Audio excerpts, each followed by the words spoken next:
Salve, salve, meus boas, beleza? Curtindo aqui pra mais um react. Vamos trazer aqui o review do capítulo 230 de Jujutsu, mano. O que será que vai acontecer? Vai ter mais uma reviravolta? Gojo irá perder? Gojo está na vantagem, hein? Mas tudo que pode ser entendido a gente vai aprender aqui com o Brunão, mano, no review dele do capítulo novo de Jujutsu. Que já saiu faz um tempo, vídeo atrasado, mas estamos trazendo aí, voltando com as análises de Jujutsu aqui, com os reacts, beleza?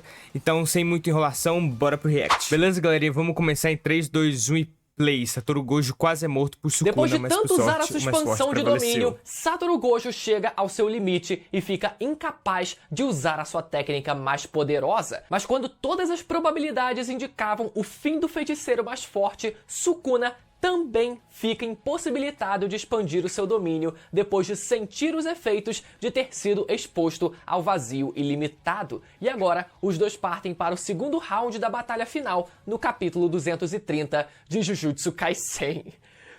Parece que foi de sacanagem. Parece que foi de propósito, galera. Parece que foi pra provocar. Porque uma hora... Cara, eu senti a tensão enquanto eu lia o capítulo vendo o Gojo ajoelhado ali no chão e sangrando pra caraca e suando desesperado, pensando, é agora, meu amigo, agora não dá mais. E quando o Sukuna tá lá pra dar o golpe final praticamente, o cara vai e brocha desse jeito. Mas, por mais que o Sukuna ele tenha levado a pior no final desse capítulo, o Sukuna ele ainda tem algumas ferramentas ali, alguns arsenais muito específicos que podem vir a ser extremamente úteis nos próximos capítulos e que, inclusive, um desses artifícios foi colocado como um gancho no final desse capítulo e a gente vai discutir sobre isso durante esse vídeo. Enfim, como sempre, a gente vai dissecar por completo esse capítulo, explicar tudo nos mínimos detalhes, então caso você ainda não seja inscrito, considere se inscrever aí embaixo e ativar o sininho para sempre saber quando tiver vídeo novo sobre essa reta final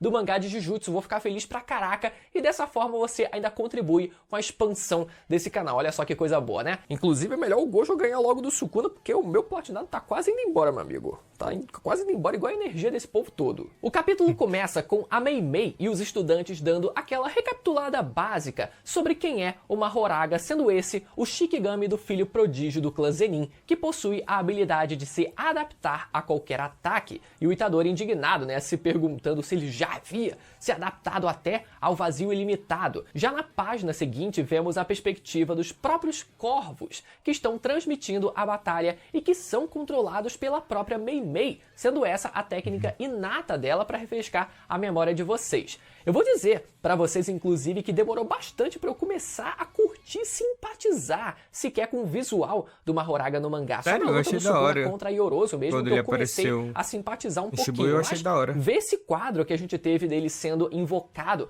atrás do Sukuna teve um impacto bem grande até. Seguindo, vemos o narrador recapitulando outros detalhes importantes. Primeiro, o fato do Sukuna, na sua luta contra a Yorozu, a feiticeira que havia possuído o corpo da irmã do Megumi, ter conseguido usar o leme do Mahoraga nele próprio e dessa forma ter conseguido registrar a adaptação necessária para que o Mahoraga só fosse invocado no final da luta, já com todo o conhecimento necessário para se adaptar e poder finalizar a luta no primeiro ataque. E nesse capítulo, a gente finalmente entende a estratégia que o Sukuna utilizou contra o Satoru Gojo, que foi bem diferente do que a gente estava imaginando. Vamos entender já já. O narrador, ele relembra que durante as disputas das expansões de domínio do Sukuna e do Gojo, os acertos garantidos das suas expansões foram anulados nas seguintes condições. No caso do acerto garantido do Sukuna, o Gojo não era afetado por estar dentro do seu próprio domínio, e no caso do acerto garantido do Gojo,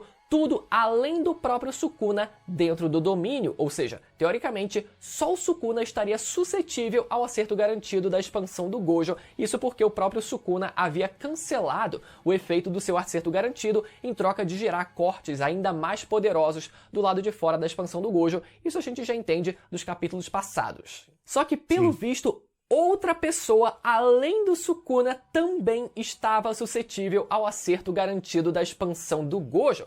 Essa pessoa continuou recebendo os efeitos do vazio ilimitado 5 vezes seguidas e se adaptando em seu lugar, ou seja, no lugar do Mahoraga, né, que ele se refere nesse quadro. Nisso vemos o Gojo se questionando se a adaptação do vazio ilimitado aconteceu naquele 0,01 segundo, onde aqui ele se refere ao capítulo passado, se referindo ao intervalo de tempo em que o Gojo ativa o seu domínio 0,01 segundo antes do Sukuna ativar o dele, e por ter atrasado, o Sukuna acabou sendo pego pelo vazio ilimitado, mas conseguiu invocar uma Horaga pouco tempo depois. Mas não, galera, essa frase do Gojo é só um achismo dele que inclusive contradiz a fala anterior do narrador, dizendo que aquela pessoa teria recebido os efeitos do vazio ilimitado 5 vezes seguidas e se adaptado no lugar do Mahoraga. Então a adaptação não aconteceu só nesse intervalo de tempo entre o Sukuna sentir o vazio ilimitado e invocar o Mahoraga, mas sim durante todo esse processo em que o Gojo ele foi usando constantemente o seu vazio ilimitado das 5 vezes seguidas. Tanto que, na sequência, vemos o próprio Gojo se perguntando: foi o próprio Sukuna que assumiu a adaptação?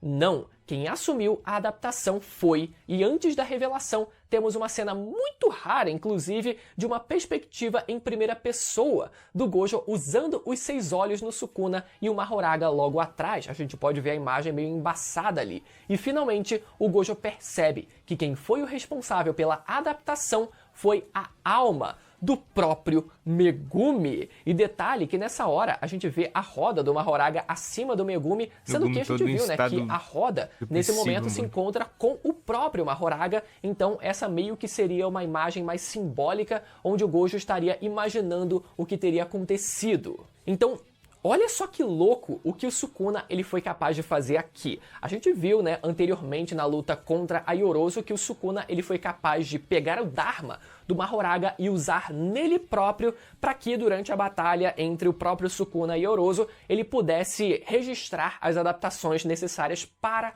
o Mahoraga depois já chegar na batalha adaptado. Só que ao invés dele usar o Dharma nele próprio, né, que ele como maldição no corpo de um feiticeiro, etc., ele conseguiu acoplar, conectar o Dharma do Mahoraga numa alma que se encontra dentro ali do corpo físico do Megumi. E isso é impressionante pelo fato do Sukuna ele ter um conhecimento absurdo sobre o conhecimento geral da alma, sabe? Como o entendimento geral de uma alma, por exemplo. É por isso que ele conseguiu, inclusive, se reencarnar também, né? Então ele tem um conhecimento e uma bagagem tão grande que ele foi capaz de fazer até mesmo isso. Mas agora a pergunta que fica é: como o Megumi não morreu tendo sido exposto a 5 vazios ilimitados? Verdade. A gente sabe que uma longa exposição ao vazio ilimitado leva uma pessoa à morte, tanto que em Shibuya o Gojo ele precisou restringir o tempo de duração da sua expansão em apenas 0,2 segundo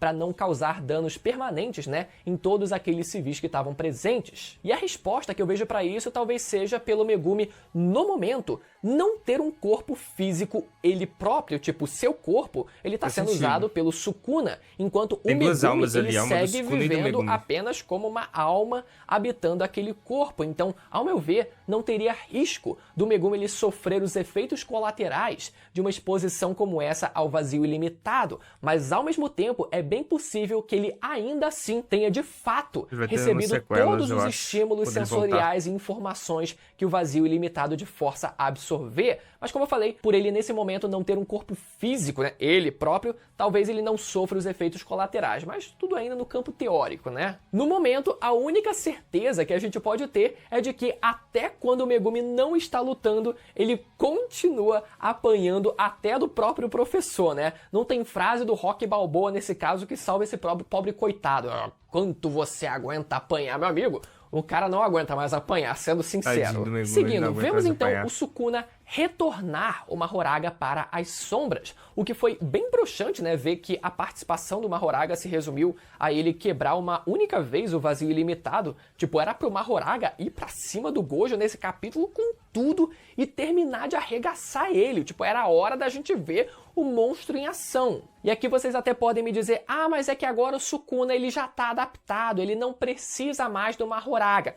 Calma aí, meu amigo. Não é o Sukuna nem o Megumi que estão adaptados. Tanto que o Gojo diz que o Megumi só assumiu o processo de adaptação e não o resultado. Ou seja, mesmo que o Megumi ou o Sukuna usem a roda do Mahoraga neles próprios, no fim, só o Mahoraga tem a capacidade de se adaptar, que é quando a roda, né, volta para ele, no caso. O Gojo ele diz explicitamente que nem o Sukuna nem a alma do Megumi se adaptaram ao vazio ilimitado e que se ele ativar a expansão de domínio de novo, o Sukuna teria que invocar o Mahoraga de novo. Então, galera, tá muito explícito nesse capítulo que nem a alma do Megumi, nem o próprio Sukuna estão adaptados a qualquer coisa. A única pessoa que tem a capacidade de se adaptar é o próprio Mahoraga. Se o Sukuna ou se a alma do Megumi usarem o Dharma dele, só servem como uma forma de registro de todo o conhecimento que vai sendo absorvido ali, vai sendo registrado, e isso depois vai ser passado para o Mahoraga poder se adaptar sem que ele esteja presente diretamente nessa batalha. Mas essa ação do Megumi de retirar o Mahoraga de batalha é justificada por ele perceber que o Gojo não teria mais condições de expandir o domínio mais uma vez, e é isso o que acontece. Sukuna fica de braços cruzados e vê o Gojo falhar e começar a sangrar massa encefálica pelo nariz. O mais forte havia chegado ao limite. Detalhe pro Yuta nessa hora sempre pessimista, né? E é aqui que finalmente entendemos como é possível um usuário de energia amaldiçoada usar de energia positiva para restaurar a sua técnica inata. Essa é uma dúvida que persegue a gente desde o começo dessa batalha, já que sabemos que quando um feiticeiro ele usa a sua expansão de domínio, ele sofre uma espécie de burnout temporário e fica incapaz de usar as suas técnicas por um determinado período de tempo. Mas vimos que tanto o Gojo quanto o Sukuna foram capazes de usar a técnica reversa para recuperar as suas técnicas de forma mais rápida. E a explicação que temos é, na verdade, muito simples e prática. Sukuna explica que as técnicas de um feiticeiro ficam gravadas numa parte específica do cérebro, que quando regenerada com técnica reversa, as técnicas do usuário podem voltar a ser usadas. Então, essa espécie de burnout, pelo visto, é na verdade um dano físico causado ao cérebro do próprio usuário depois dele usar a sua expansão de domínio. Agora, eu só não sei como é que fica a situação de quem não sabe usar a técnica reversa, né, para poder se curar nesse caso. Se ainda teria como se curar de forma natural ou se já era. Nos encontramos então num cenário absolutamente desfavorável para Satoru Gojo, sem poder expandir o seu domínio e de joelhos no chão em frente ao Rei das Maldições. Sukuna então prepara o seu próximo movimento, que seria expandir o seu domínio, só que dessa vez com uma barreira fechada e sem uma rota de fuga. E dessa vez, Sukuna invoca o Dharma do Mahoraga acima da sua cabeça para que o ilimitado possa ser adaptado também com essa condição. Sukuna então prepara sua frase de efeito final e dá adeus ao mais forte, dizendo que Satoru Gojo era apenas um indivíduo mundano que nasceu em uma era em que o Sukuna não estava presente, um ser não iluminado. Então ele diz expansão de domínio, mas algo de errado não estava certo. A expansão de Sukuna surge inteiramente quebrada, e na página seguinte, os olhos e nariz de Sukuna se enchem de sangue. O rei havia sentido os efeitos de ser exposto ao vazio ilimitado na disputa anterior, mesmo que por uma fração de tempo menor que 10 segundos, mas menos de 10 segundos que foram mais que o suficiente para também danificar o cérebro de Sukuna ao ponto de tornar impossível que o Rei das Maldições também pudesse expandir o seu domínio. E no maior estilo de quem ri por último, ri melhor, Satoru Gojo se solta e diz que vai se exibir mais um pouco para os seus alunos e arrebenta a cara do Sukuna. Só que o gancho que foi dado para o próximo capítulo foi dado pelo narrador, praticamente recitando as frases ditas pela Yorozu, referentes ao Sukuna, onde ela diz: o absolutamente forte, por isso tão solitário. Quem vai te ensinar o que é o amor será? Lembrando aqui pra vocês, galera, que a irmã do Megumi, a Tsumiki, ela foi possuída por uma feiticeira da era Heian, chamada Yorozu, que era extremamente apaixonada, né, pelo Sukuna e por isso meio que desejava matar ele. Era uma obsessão meio doentia mesmo, né? No fim, a Yorozu, ela é morta pelo Sukuna, mas antes disso, ela entrega um presente para ele que a gente ainda não sabe o que seria. Mas se fosse para especular alguma coisa, certamente é algo baseado na sua técnica de construção. A Yorozu, ela podia construir qualquer coisa que ela tivesse um conhecimento aprofundado. Então poderia ser muita coisa, mas um palpite que eu vi algumas pessoas teorizando é que esse presente talvez permita com que o Sukuna construa um novo corpo para ele. A Aí gente ele vê, já né, que o começa a luta Sukuna ele zerado. precisou comer uma parte ou até todo o seu corpo original antes dessa batalha que havia sido mumificado para suprir a falta de poder do seu 20º dedo. Então é provável que ele não tenha mais um corpo original. Então essa poderia ser uma saída para isso. Essa é uma ideia que eu gosto bastante, principalmente por trazer o corpo original do Sukuna de volta de alguma forma, né? Mas por mais que esse corpo do Megumi esteja esgotado, né? Ainda é o corpo que tem a técnica das 10 sombras, então Sim, eu não sei se o seria Mahoraga é muito mais roubado pra vantajoso ele continuar nesse corpo mesmo até onde desce. Até porque uma das sombras do Megumi mostrou possuir propriedades de cura, que foi o Alce, inclusive Verdade, sendo eles usam capaz esse até de contra Yorozu, né? Nem cancelar lembrava. técnicas amaldiçoadas usando de energia positiva. Então essa talvez fosse uma melhor opção para o Sukuna usar nesse momento, ao invés de, por exemplo, partir para um novo corpo. Então, galera, por mais que no final desse capítulo o Sukuna ele tenha ficado na desvantagem, ele ainda tem algumas ótimas ferramentas que ele Agora pode vai usar virar- ainda para próximo capítulo conseguir vai virar ser a o vantagem jogo pro mais Sukuna. uma vez. Caso vocês estejam um pouco perdidos em tudo que está acontecendo, eu sempre recomendo assistir os últimos vídeos que saíram aqui Assiste no canal tudo, falando Brunão. sobre o mangá de Jujutsu Kaisen para muito você bom. ficar um pouco mais inteirado. Os vídeos vão aparecer na tela agora para você poder ir lá assistir e lembra mais uma vez de conferir a sua inscrição no canal e ativar o sininho, beleza? Até a próxima, tchau! Tchau! E é isso, galerinha. Esse foi o review do Brunão do capítulo 230 de Jujutsu. E o que vocês acharam do capítulo, mano? E do react? Deixa aí nos comentários o que vocês acharam do vídeo. Eu gostei muito desse capítulo. Conforme eu fui lendo, eu tive a mesma sensação que o Brunão. De, mano, o Gojo vai perder, mano? Não é possível. Aí quando o Sukuna vai pra usar a expressão de domínio, pá! Ele fica exausto, ele sofre o dano, vem o dano todo pro seu corpo. Eu fiquei, aleluia, senhor, vamos, Gojo! Mas essa frase final do narrador...